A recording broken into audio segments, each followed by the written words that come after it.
brutal slaying of a mother and her 4 children at their home in New Road near Chapelton in Clarendon on Tuesday morning. The mother has been identified as 31-year-old Kimisha Kimberly Wright and her 4 children. Miss Wright's mother, Gwendolyn McKnight, wept uncontrollably. She was so ambitious. She had 4 kids, 4 kids. And the search is still on for her cousin, 23-year-old Rashane Barnett, who the police have named as a person of interest in the case. Meanwhile, Prime Minister Andrew Holness and Opposition Leader Mark Golding have condemned the massacre.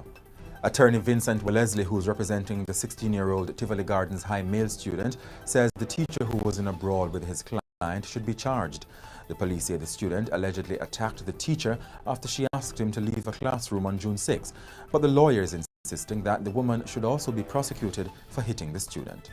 In sport, fast bowler Kemar Roach has taken aim at 300 wickets after crediting blood, sweat and tears for the achievement of equaling the legendary Michael Holding on 249 wickets during the opening test against Bangladesh, which finished on Sunday. In your currency trading today, $1 was being sold for $152.29, the British pound sterling for $185.72, and the Canadian dollar for $118.53. For $152.29. A buckle, quad buckle, we have her, we push around. And they take me one daughter from me.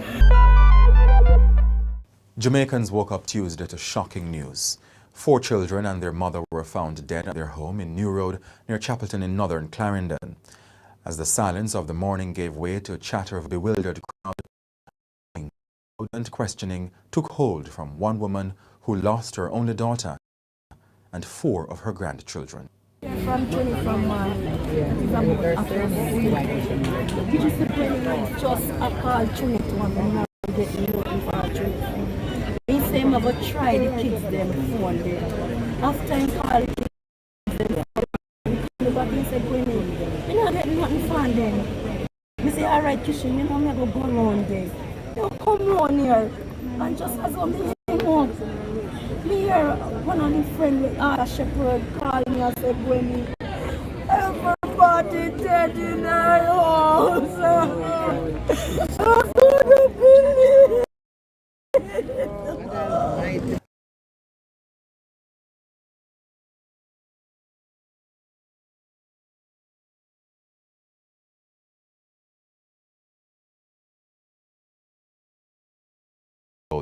Kimberly Wright went to bed Monday night with her children, not knowing it was their last moments. Miss Wright's 3 little girls, 15-year-old Kiman Smith, 12-year-old Shara Lee Smith, and 5-year-old Rafaela Smith all died. Their brother, Kishon Henry Jr., who was just 23 months old, was not spared the slaughter. Miss Wright was pursuing a nursing course and had final exams on Tuesday. Head of the Clarendon Police, Senior Superintendent Glenford Miller, said a relative discovered the bodies sometime before 8 o'clock Tuesday morning. The scene was garbage everywhere. The children found in different positions, some on the floor or under a bed.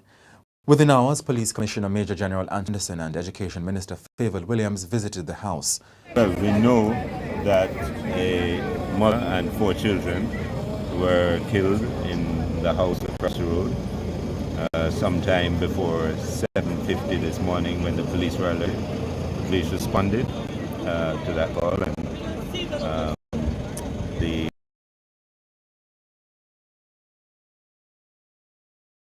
at the scene.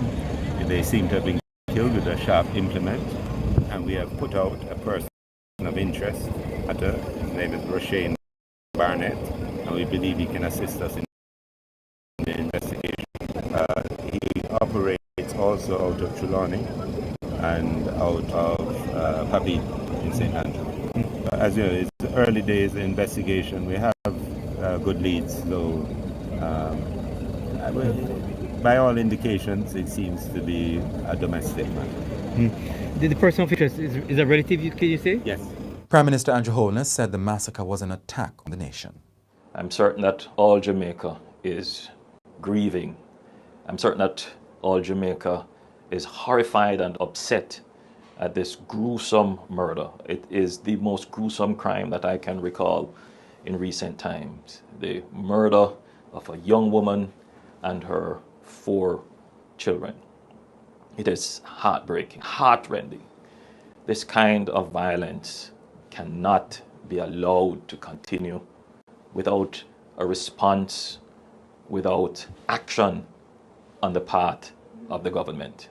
The police commissioner and the Minister of National Security have both assured me that they have put all the resources in place to ensure that the perpetrator is caught. Member of Parliament for Clarendon North Central, in which the community falls, Robert Nestor Morgan, said the incident was a great tragedy.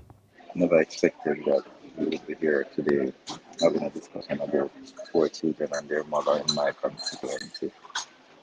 But the police are doing their investigation.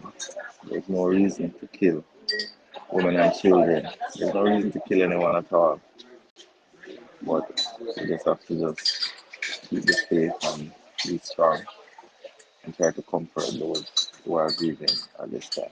This has never happened before in our constituency. We are not used to this type of mass killing, and I'm just asking the police to not leave anything to chance in finding whoever is responsible for this very wicked tragedy, this wicked act.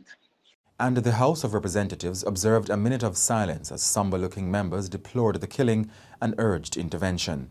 This morning events has a certain savagery to it that is hard to understand. I think it is an event that must cause us to pause and think again. There is a pall of violence at large in our country that affects all of us, and we have to examine how we go forward to deal with this kind of savagery. It's a degree of savagery which indicates a certain mentality which is very disturbed and depraved. And it indicates that our country has a problem with violence. This just appears to be another instance of a willingness to go to extremes, to ventilate whatever hurt feelings or anger may have been preoccupying the mind of the perpetrator.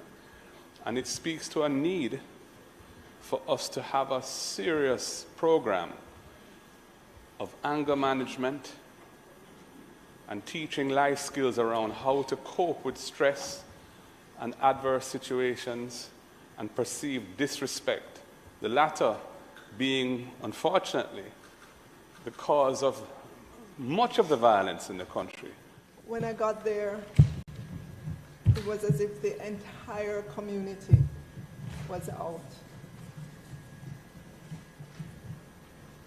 When I met the grandmother, who was the mother of Kenisha, the mother, you cannot imagine just the state she was in, the sorrow,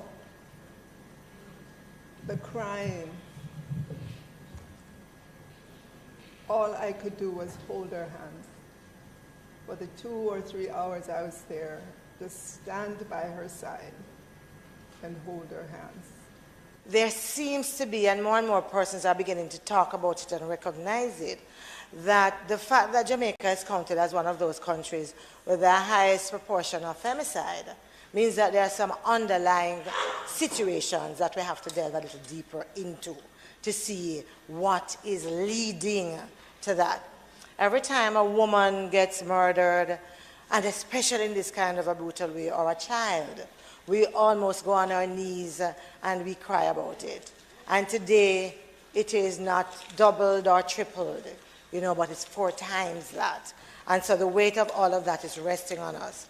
But I believe that as a country, and I speak as a woman, as a mother, we have to begin to look at what's happening in our homes.